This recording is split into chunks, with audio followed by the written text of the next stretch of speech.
Welcome back to Talking with Tech. I'm your host, Rachel Madel, joined as always by Chris Bouguet. Hi, Chris. How are you? I'm good, Rachel. I'm so happy to be here today. I can't wait to talk about what we're going to talk about today. This is going to be awesome. I know. So first, I want to share a really funny story. I've been working with a kiddo, and the other day I saw this little girl in my office in the morning, and I typically see her in the afternoon. And so, of course, naturally in the morning, I have a huge cup of coffee next to me. And, we were working and doing our thing, and all of a sudden she started hitting ooh, ooh. And I'm like, what is happening? I'm like, why is she saying ooh? And she's laughing. And then I realized she hated the smell of coffee. And I was like, oh my gosh. I was like, she doesn't like the coffee. And so I got the coffee closer and she was backing away. And it was so interesting. And of course, so I started working on, some building off of that, right? Like, ooh, that's stinky. And all these really cool comments to talk about that experience, right? So then it just got me thinking, how can I use smell? Because I feel like it's either you love a smell or you hate a smell. And there's a lot of aversive smells that I was like, okay, she hates coffee. What are the things that can I think about? When you start thinking outside of the just getting kids to request, it's really so fun to think about all the different opportunities you have to talk about things that you might not ever think about. We've worked on ooh for a long time with sticky Play-Dohs, slimy stuff. And, ooh's a really fun one. And oftentimes we'll get kids really excited and laughing. So I was so excited that she carried that over to something that was novel. And then, we built off of that and we started talking about ooh, that's stinky. And now it's a joke. So I don't see her with my coffee anymore, but she'll come in and she'll be like, ooh, that's stinky. Rachel's stinky. I'm like, I'm not stinky anymore. Okay.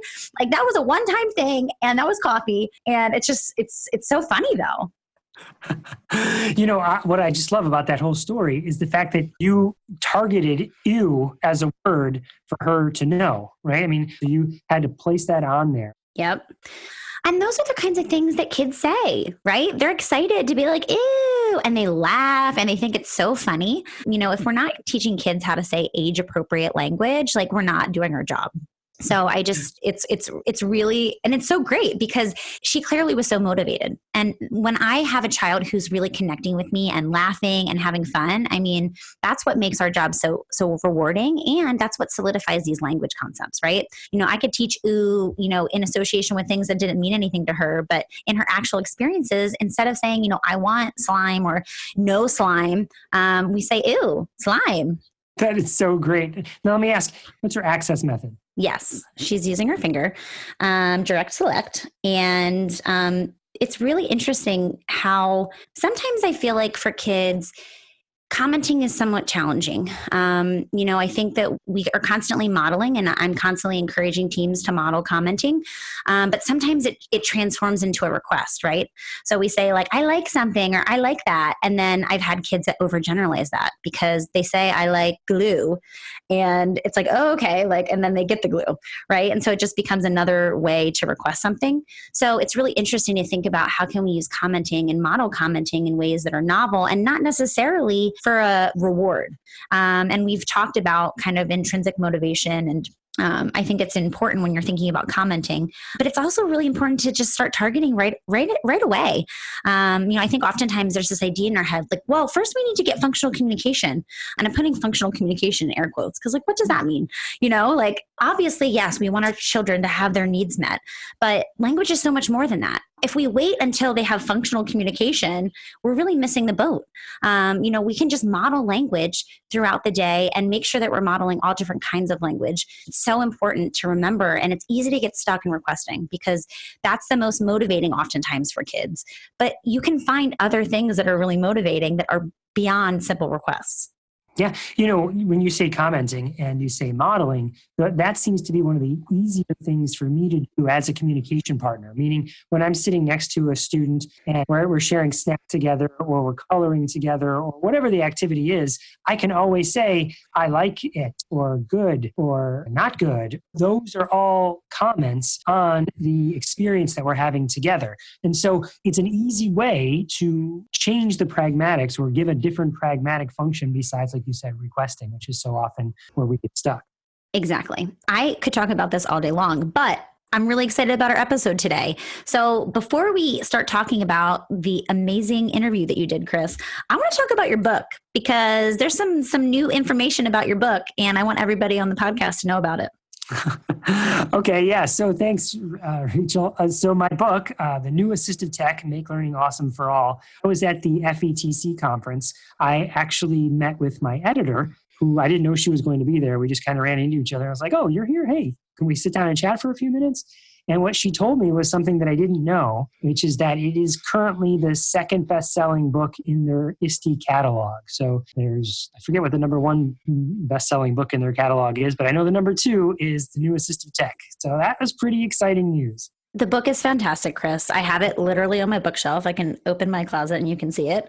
I would highly recommend it. I just love all of the insight, and it's not just related to AAC. It's a lot broader than that, but there's such great takeaways. And of course, like everything you do, it's fun. So I would just highly recommend to all of our listeners to check it out because it's just simply fantastic. Put the link in the show notes, right? I think it's bit.ly/the new AT for all. And it doesn't matter if you put the numeral 4 or the word 4, it's going to work either way. Amazing. Okay, Chris, so let's just dive into the interview. Tell us about who you interviewed. And I'm really excited because this is an area that I'm exploring and learning more about. And so I would love to hear about the interview that you did. Well, sure. This is new to me too, really. The person that I talked to is Kelly Fonner. And Kelly Fonner is sort of a legend in the field of assistive technology. She definitely workshops and has been kind of a staple in the AT community since the AT community was born, if you will. And what she talks about in this interview is specific to PODD. We felt like we needed an episode. You and I have mentioned it. We've had Karen Owens from We Speak PODD on the podcast, but we wanted to kind of get into what is it exactly for people that aren't fairly familiar with it. Yeah, and it's just it's a completely different approach, right? It's very good for specific kinds of cases, and it organizes the language in a very specific way, which is really interesting to me. And it's also really good for kids with access issues. I've talked on the podcast before about some of the challenging cases that I've had with access, so it's something that I'm desperately trying to find more information about. So I'm definitely excited that we're having Kelly on to talk about it. What are the takeaways for you from the interview? Oh, well, I mean, there's so many. If you don't know anything about PODD, then she is going to give you kind of the basics behind it. And also I asked her specifically, what are some of the pitfalls? Like people who don't know about it or starting to practice it, what are some common things that they run into when they try and do PODD? Oh, and Rachel, one of the other things I think you mentioned is that how PODD is often good for students that have access issues. The way it works is that you often have a book and that someone is pointing to words in a book, and that's why we call it partner-assisted scanning. They're scanning through pictures of the book saying, is this the one? Is this the one? Is this one? Something like that. It'd be sort of like a PODD-based system. That is sort of a different access method. Back to the student you were talking about here at the beginning of the podcast who's using direct select. So when we talk about access in general, just to codify things for people, I often think of access really in two formats. There's direct select and there's scanning. Now there's different pieces underneath each one of those because you have direct select with your finger, but you could also be direct selecting with your eyes, which we have often called eye gaze. But it is just, in my mind, I often think of it as it's just a different form of direct select. It's just part of your body you're direct selecting with, And then the scanning is, there's visual scanning where you see some sort of colored overlay or maybe outline that goes over a chunk of words or a space on your device. Then it breaks down to individual words. And then there's auditory scanning, which it might say those words out loud for you so you can hear them as they're being said out loud. And then you use a switch to select the one that you want. And those are kind of the two big access components that I think of. What do you think, Rachel? Am I missing anything? No, and I love the way you kind of frame that. It's direct select or it's scanning because like you said, we can direct select with lots of different parts of our body and switches and things like that. I'm really interested, actually. I would highly recommend if you haven't listened to the Karen Owens podcast episode, go back. She's fantastic and her YouTube channel is wonderful. It's called We Speak PODD and she shows you. I think it's hard to kind of conceptualize a PODD-based communication system unless you actually see it. And so her YouTube channel is fantastic because she goes, there's tons and tons of videos about PODD and how to incorporate language. And she talks a lot about it on the podcast, but I would definitely recommend going and watching her YouTube channel. Yeah. I mean, when you're talking about PODD, which we're about to in this interview, we're talking about using partner-assisted scanning. So the auditory is usually coming from a communication partner. Now that I think about it, Rachel, there's two other little aspects of access maybe to also talk about. And maybe this goes a little bit more with direct select, but I often think of word prediction and word completion as two components that have to do with access. Meaning, if I was using a system where I was typing out letters, do I need to type out the entire word, or could my system know what I'm going to type out and give me some selections, give me some options? And that's word prediction. I know we use it on text messages all the time. Google uses it when you start typing in Google. And then the other option there is something called word completion. So as you're typing out words, it auto-completes it for you. That's sort of like if you've ever done a search in Amp Words for Life, it auto-completes for you. Like there's only so many words that start with G-I-R-A. You probably need giraffe. I'm just going to fill in giraffe for you. It completes it for you. So I have a question actually, because I want to pick your assistive tech brain. I have some kiddos and I'm really trying to get them to utilize word prediction because I feel like they're typing. And like you said, we don't need to type out every letter when there are, options that come up and we can select from those. Besides, I'm constantly trying to get children to look to the word prediction. Besides kind of pointing to it and giving verbal prompts, are there any other tricks that you have to get kids thinking through the lens of word prediction? Because I feel like sometimes kids pick it up really quickly and other times it just feels like I keep trying to show them the word prediction, but they're kind of stuck and fixated on like, I want to spell out this entire word. What are your thoughts? Yeah, I find is the same sort of issue I have when I try and use word prediction. I am somebody that can use a keyboard, right? And I'm actually faster at typing out the entire word than I am at stopping and looking through a list of words and selecting one, right? Mm-hmm. I think kids are in that same mentality that, depending where they are, that I would rather learn to spell the entire word and get my thought out and get the word spelled by typing it out than stopping in mid-thought and trying to find the word. So it's a skill that you have to learn and practice. Rachel, another issue with word prediction is that, again, this kind of goes back to motor planning. If you're faster at typing out the word, you're using your motor planning, right? It becomes your motor memory and you can just type it faster. Stopping and looking for where the words are make it more difficult to rely on that because it's not always going to be in the same space. If you can imagine word prediction at the top of an AAC app might have 6 spots or maybe 8 spots, 8 slots where words could go.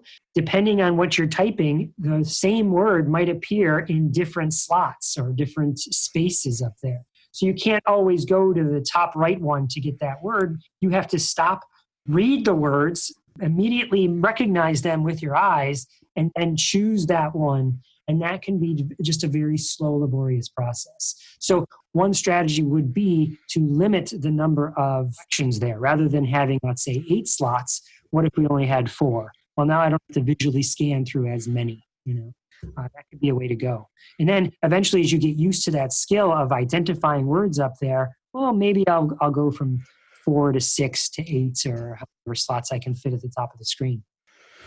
I love that. The other time I find word prediction is incredibly valuable is when children are struggling with spelling.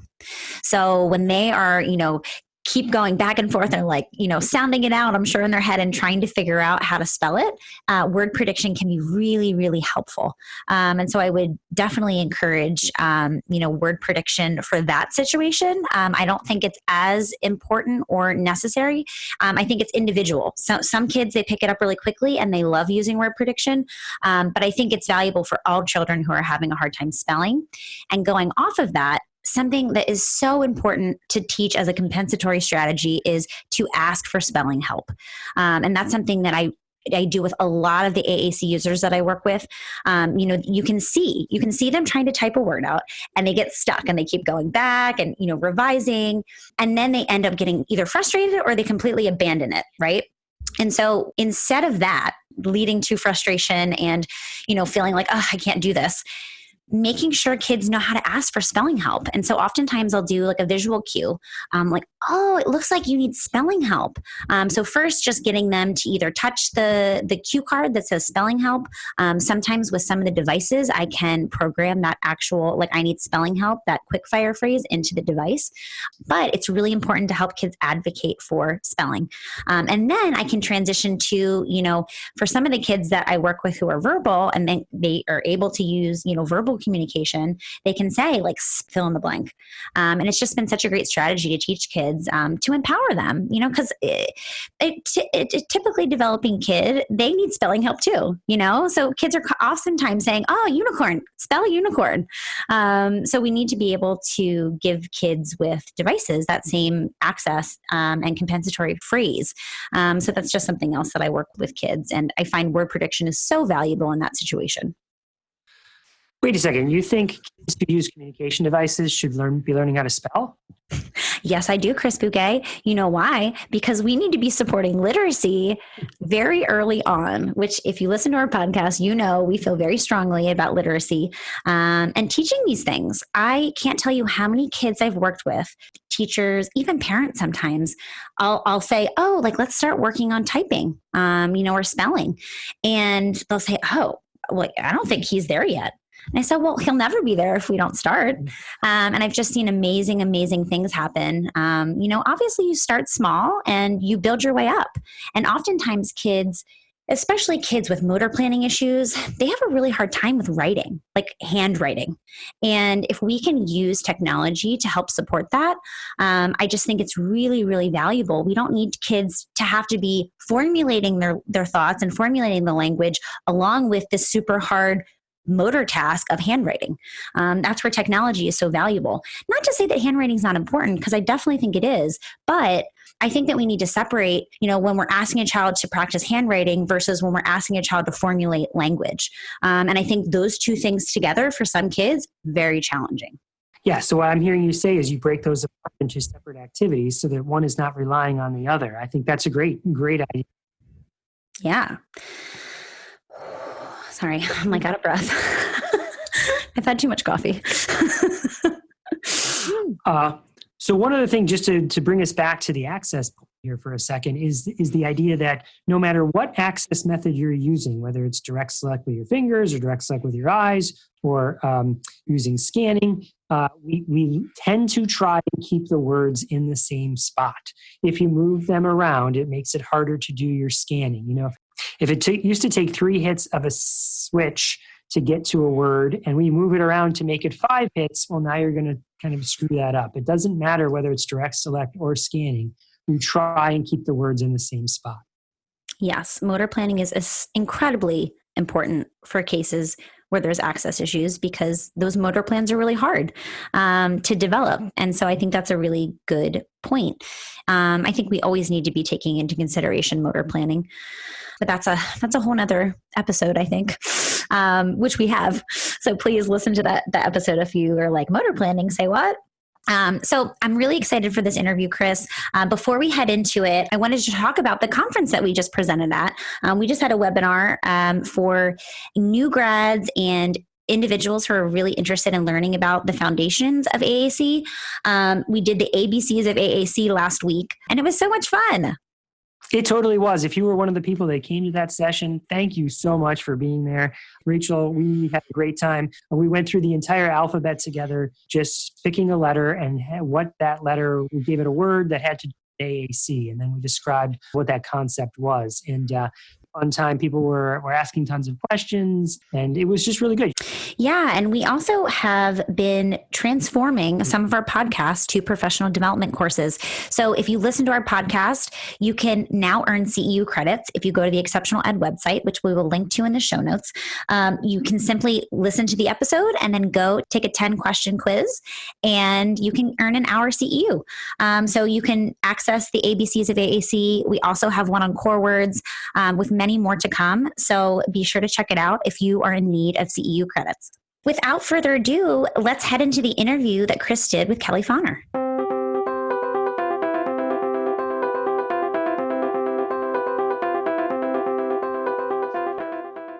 Hi, I'm Matt Hott, one of the hosts of Speech Science, a weekly podcast bringing you all the information that you can handle related to speech sciences and disabilities. Michelle Wintering, Michael McLeod, and I interview leaders and difference makers in the field. Every Tuesday, we drop a new episode. You can find us on iTunes, Android, and on our website, www.speechscience.org/Speech Science Podcast. Join us as we try to find the answers to the question, what is communication?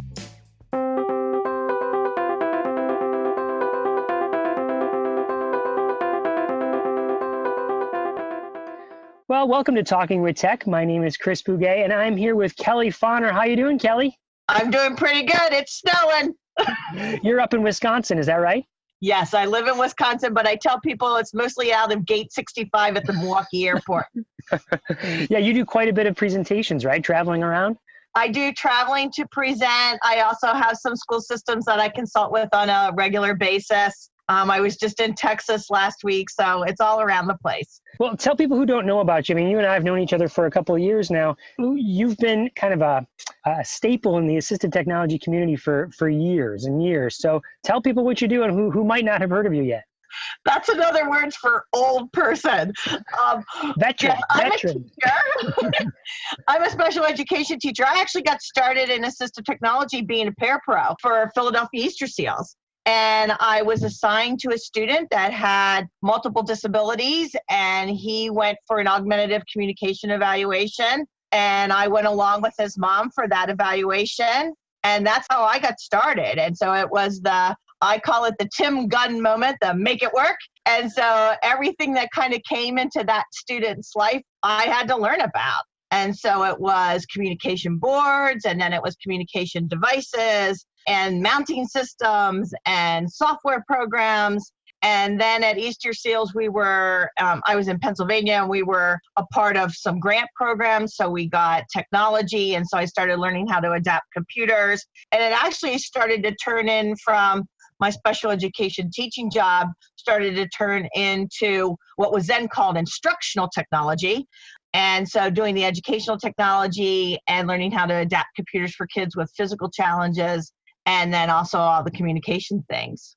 So that's how I got started in all of this. And now it's kind of morphed into you consulting and going all over the place, right? I mean, you do lots of presentations. And like you said, you consult with a school district. Can you tell us a little bit more about that? Sure. For 10 years, I worked for the Department of Ed in Pennsylvania. And then for the last 18 years, I've worked for myself. I came and did some jobs at the University of Wisconsin, Milwaukee for some grant projects, and then started my own business in my other time. And yeah, so I do training and consulting. About half my business is augmentative and alternative communication, and the other half is literacy. So the electronic reading and writing tools, and they merge very nicely. Can't have one without the other. Absolutely. And that's something we talk about frequently on the podcast is literacy tied to augmentative communication. But we asked you on today to talk about something very specific because I know that you travel around and you talk about PODD, right? You're a PODD certified trainer. How did you first learn about PODD? What was your background with it?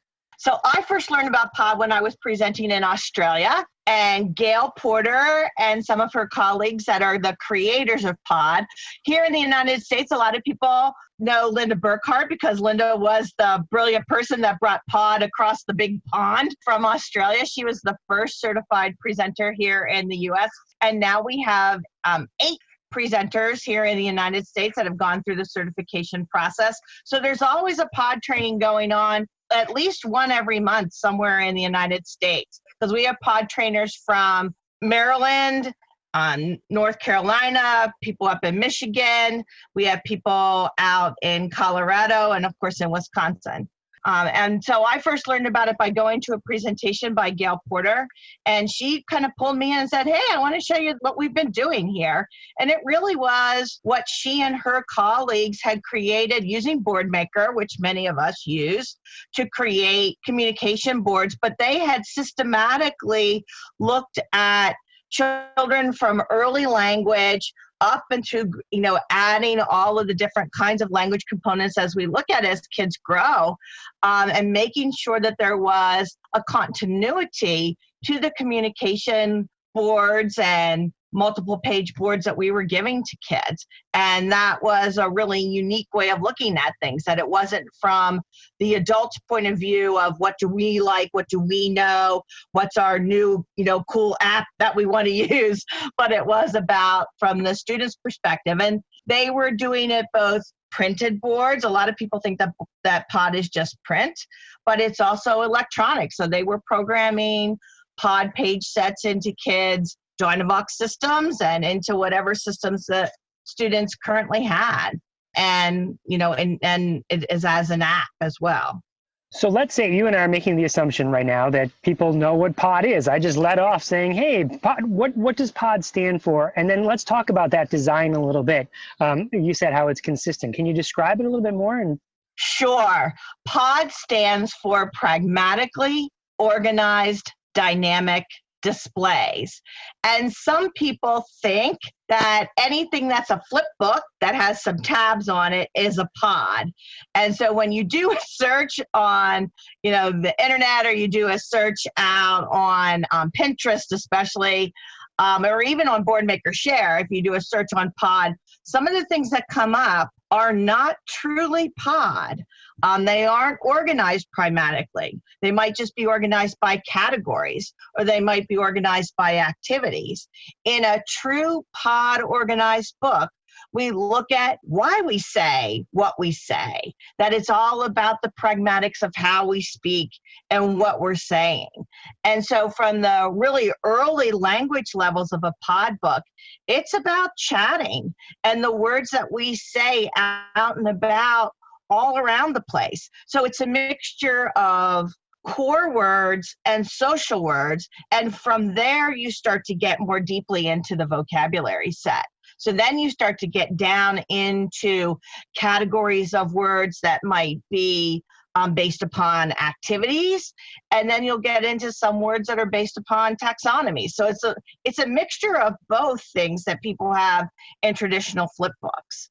Gotcha. Okay. And so P is for pragmatics, O is for the organization, how it's organized, because it's organized pragmatically, or could you exchange different PODD? I don't want to say books, because you said it's not just a book, but you said it could be digital as well. So are they sort of interchangeable, like a lamp? Yes, there could be customizations, but there's a root kind of base, or Unity is kind of, there's a base, or even Prolo Quo, there's kind of a base way it's set up, and then there's customizations. Is that how PODD books are organized, or where it's kind of the same for everybody? Exactly. There's a standard book that you start with, because then that sets your language structure. You don't have to rethink that. You don't have to start from scratch. And so the books are set up based upon the number of symbols per page that you might need, based upon visual presentation, physical presentation, early language years. They do have a really thorough document that goes with each of the books. With the templates that are available right now in America that have been around since 2008, there are 14 different templates that go everywhere from 9 symbols per page to 100 symbols per 2-page book. Or there's 2 pages plus a side panel that has all your categories and how you move around within the book. But those books all have informational pages with them, and it talks about what's the language level of this book. So it gives you good assessment information about where to start. So not everybody ever has to start with like a 9-location PODD. PODD books are named based upon the number of pages that you see at one time, like a 1-page book or a 2-page book, or a 2-page and a side panel, and the number of symbols. So you might have a 1-page 9 PODD, or a 1-page 20 PODD, okay, or a 2-page 40 PODD. So you'll kind of see the naming structure fits that way. Why would someone consider using PODD? What's different about that system than using a dynamic display device? Like if you were doing a feature matching discussion and you're all sitting around the table trying to decide what your primary communication system is going to be, what might be some of the indicators to say, yeah, we should be thinking about PODD here? This is one of my favorite questions to look at with PODD, because it isn't one of those things of what's better, or what's worse, right? It is about feature matching. And that piece in PODD is about the pragmatics. And especially for children that don't have a structure about categories yet. So many of our AAC systems, whether they're a flip book or it's an app, are based upon children knowing categories to move around the language, to be able to find their words. Versus within a PODD book, it's about what we've got to say. And so on the first pages of the entry-level PODD books, kind of the one-page opening books, the early language books, it's just about chatting. And so you have words that are, you have some of your basic core words, I and you, and like, and no, and more, and finished. But you also have social words like come here and go away and stop it and those kinds of things and wait. And then if you want to say something else, you have more to say. And this becomes the key to the dynamic display that gets you into the vocabulary. And what the next thing that you come into is not a structure based upon animals, emotions, colors, these kinds of things that other systems might have, but more about what have you got to say? I like something. I don't like something. Something's wrong. I want to tell you something. I want to show you something. I like it. I want to do an activity. And those becomes a way that you move through the vocabulary system based upon what you're talking about. So just like the other systems where we use a lot of modeling and language-aided input, now when you do that, it's about what you're saying. And so for really young children or early language learners, it's about the message, not about find the word. Yeah. How do you move away from requesting? Like all we do is requesting, and PODD it sort of stymies that question before it ever gets started because it's built around all the pragmatic functions, not just requesting, right? Yes, we put a big emphasis on commenting and, complaining. If you have somebody that's a big complainer, or if something's wrong, you really want to get to the heart of what's going on with somebody and get to, if something's wrong and something hurts. And that just leads you through the vocabulary. And the way the book gets flipped, or in the app, the way the pages get turned, electronically get turned, is, if something's wrong, that leads you to the something's wrong page. And if something's in pain, that leads you to the body part page. So you don't even have to know where body parts are in the system. It just gets you to that piece because that's what you've got to say about it. And if you like something, it's not, for some kids, saying the word like as a core word is okay. But other kids want to say, it's amazing, it's fabulous, it's the best ever. They have words that they really, really want to use to emphasize, and it shows their personality. And we can get into that really quickly with PODD. Yeah, where that'd be a couple more hits to get to those words, if they're even involved in the system at all. Exactly. Well, let me ask you, the majority of PODD users, the way you're describing it, it sounds like people use it in conjunction with someone else. I mean, all communication is usually with someone else, or you're just talking to yourself. But in this case, with PODD, tell me if I'm wrong here, but it sort of helps with aided language stimulation because the person who's the communication partner is also using the book, and it's sort of designed that way. Am I thinking of it right? Yes, you are. One of the kind of rules of PODD is they talk, you turn. So the child is talking with the book and the adult is turning the pages, so that the child, the student, whoever's communicating with the system isn't getting so focused on the physical act of turning the page. And so they're more about what they have to say. We do have kids that eventually do turn their own pages. I've got several kids that turn their own pages, but by then they're usually also using the app, and then the app turns the page, and we don't have to worry about that. So we get much more focused on the autonomy of this child's message, them creating their own message, than the independence of how that message gets created. Mm-hmm, that makes total sense. Do you find many communication partners, I mean, when you're doing the aided language stimulation, they're pointing to the pictures as they're saying what they want to say to the user? I mean, Yes. they're both users in that way. They're both users. And one of the things, because with the Pod book, you are physically turning the pages. What I have found with some of my teams, it makes them do more aided language stimulation than they have with other systems.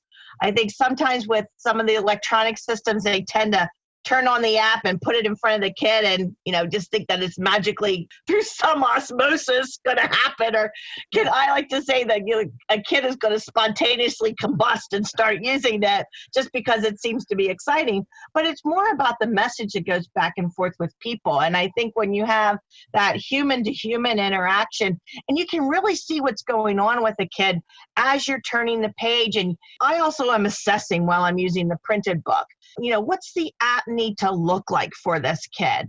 How fast do the pages turn? Do they need to slide? Not all of our printed Pod book users, as we add electronic to them, go to the Pod app. I have kids that have, added on into Proloquo to Go. They've added on to, Lamp Words for Life. They've used other systems. They've used Touch Chat. They've used, with some of the setups in Touch Chat. So I've had kids on other systems. They don't necessarily all go into electronic Pod.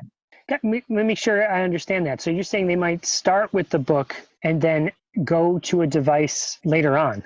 Right. And what we like to say is that we add electronic to it so that we're not really moving away from their printed book. Almost all the Pod book users that I've had keep their printed book as we add electronic to their system. So they have both with them.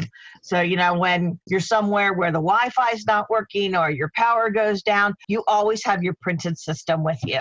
Yeah, I think that's kind of a huge misnomer or a myth that, AAC users, really any AAC user, they only use that system. They only use that device.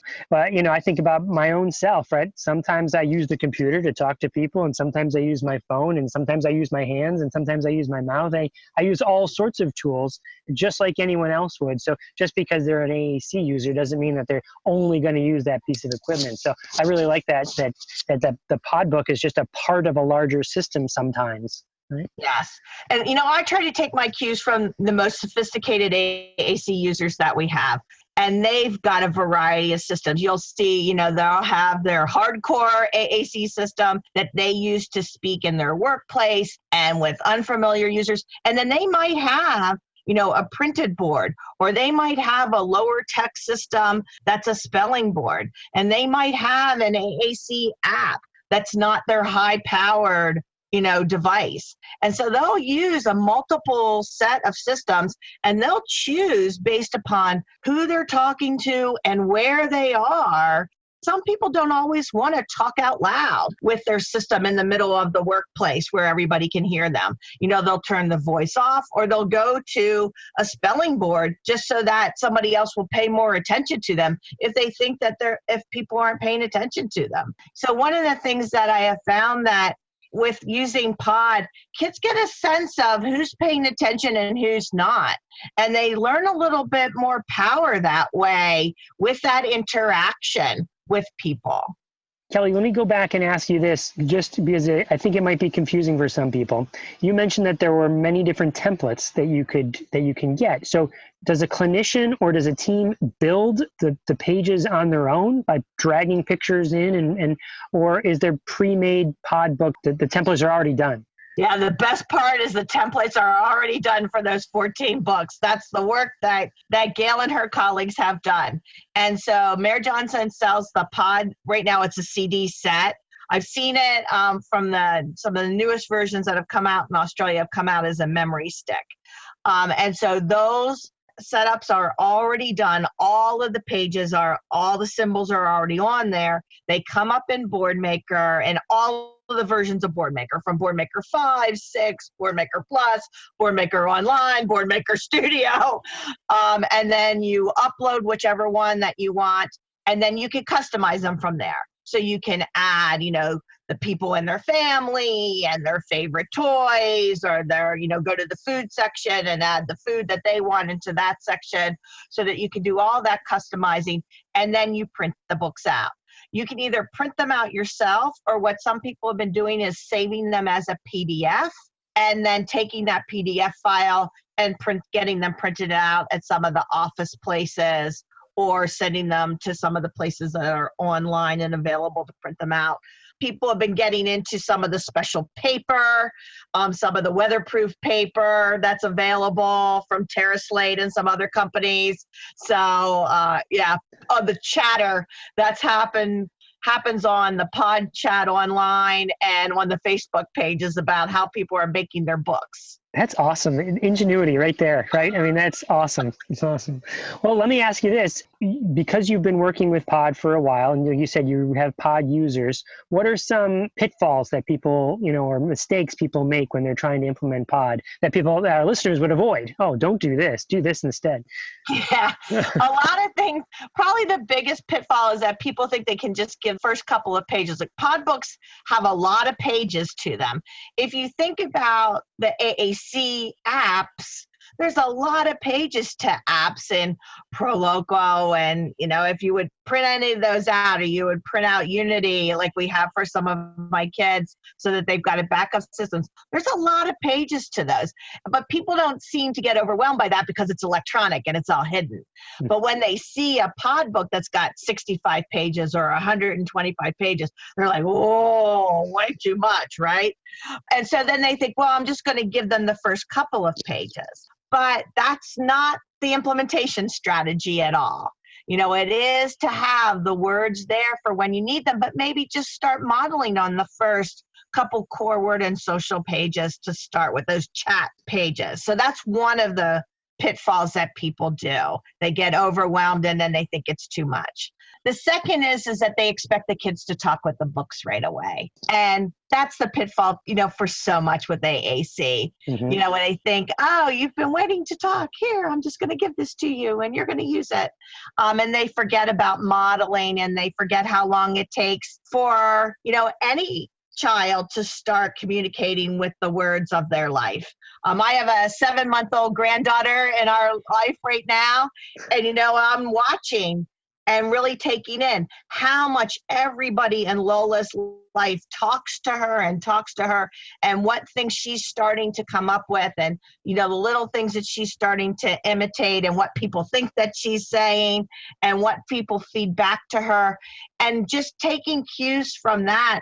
And like, oh, I need to do a better job when children are babbling with their AAC, and what feedback that we give to them. I think those are the two big things that happen, and then they quit too early. Mm-hmm. Oh, this isn't working in 2 weeks, so let's go to something else. And they don't give kids enough time.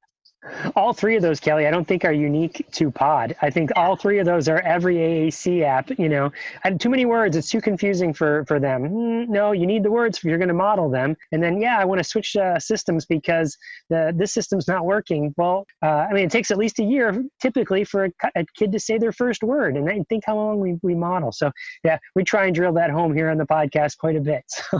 Yes. Yeah. At least it's not anything different. It's just, I think people just get overwhelmed because in the printed PODD book, it's all staring you right in the face, versus in the electronic systems, it's all kind of hidden. So people don't think, about how many thousands of words are there. So let's say I'm listening to this podcast. I'm like, okay, I want to learn more about PODD. Where would they go? What's the next step for someone who's interested in learning more? We've tried to put links and blogs and places that you can get videos on poddusa.com. So just all together, poddusa.com. That'll get you the links to the trainers. There's a calendar of the trainings. But then on the links page, you'll see handouts. There's a nice set of handouts from people in the UK that are nice one-pagers about getting started. And then there are some blogs that are run by parents, the We Speak PODD family, and there are some other Give the Kid a Chance, those kinds of things. But so you'll see some families that have been doing some PODD videos as their children have been using. I have in a family, sometimes it'll get into different groups like children who have Angelman syndrome or children who have Pitt-Hopkins. And you'll see some of those families really getting on board and supporting each other And you'll see some of the videos that have come out of their conferences where people have talked about PODD and PODD use. So we've tried to find as many links as we can and put it up on that site. Awesome. It sounds like an awesome resource for people. Just go in there and dive in and start experimenting with the links and learning from all the people that have come before you, right? Yeah. All right. Well, Kelly, let me ask you, let's just finish up with this kind of big question that we like to ask is, having been in the field for a while and learning so much new stuff over the years, what's driving you right now? What are some questions you have that you want to learn more about, or what's floating your boat recently? Well, I'm always driven by the kids whose cases that I'm on. So in addition to doing big trainings, I always have a couple of kids that I'm following. So I have some students that are using and starting to use eye gaze. So I've been following eye gaze for a long time and have done some projects with Toby with some eye gaze, but I'm really now looking at some of the instructional use of eye gaze. So I've been doing some things with Inclusive TLC and some other companies with Crick and some of their products that are all eye gaze enabled. So I've been really looking to that and what we can do with eye gaze with students now and in the future. I'm always following that piece with it and what works and what might be too much and those kinds of things. I am huge on writing.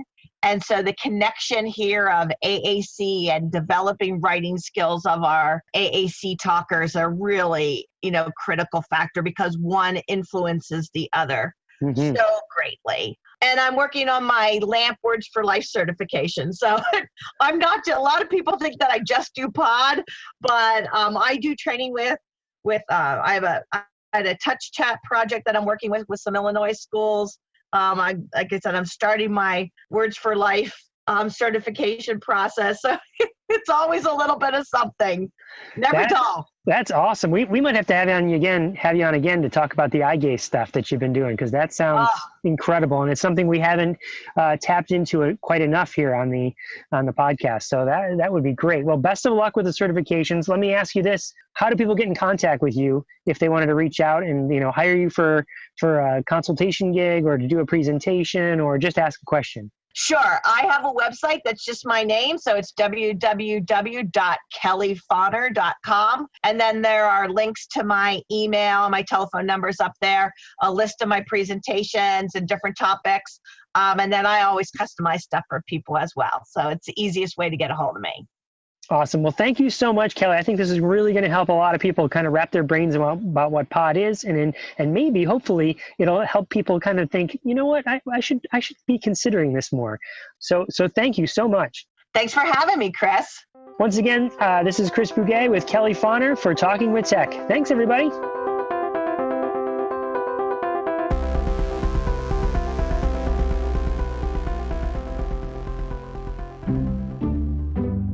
You're listening to the Exceptional Podcast Network.